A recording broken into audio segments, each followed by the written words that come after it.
When I was ready to head to college, my parents refused to contribute financially, claiming I was clever enough to manage on my own. That statement has stuck with me ever since. They believed my academic success meant I could handle it independently. So I did. I worked part-time jobs, lived frugally, and took out student loans to make it through. It was tough. I survived on cheap ramen most nights during my first year and balanced 2 jobs by my final year to afford rent. I graduated with honors but carried a significant debt load. My parents never paid a dime toward my tuition or even co-signed a loan. We didn't discuss it much afterward. I suppose I proved them right by managing a loan. But deep down, their lack of support stung, especially when I saw peers whose parents helped with books or housing. My family wasn't struggling financially. We were middle class. They just decided their financial responsibility ended after high school, at least for me. Now, my younger brother, who's 18, is preparing for college next semester. Unlike me, he's had a harder time academically and didn't snag the scholarships I did.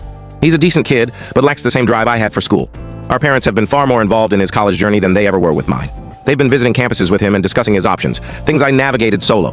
I'll admit I felt a pang of jealousy seeing how much guidance he's getting.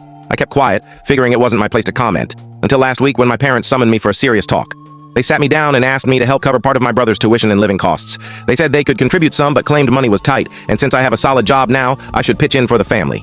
I was stunned. It felt absurd that they'd ask me to fund the education of the son they chose to support over me.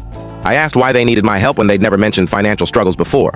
They exchanged a glance, and my dad admitted college costs have risen, and my brother didn't secure the scholarships I had. My mom added that it would be fair for me to help since I know how tough it can be. There it was again. That line about me being capable enough to handle things. It reopened old wounds.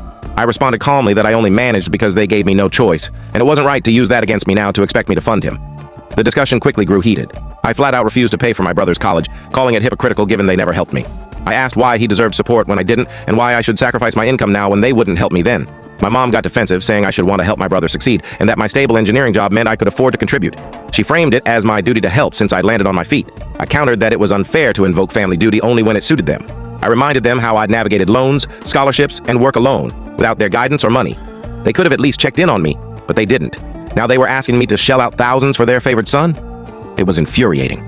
My dad snapped that I didn't need their help because I always found a way, but my brother was different. He wasn't like me.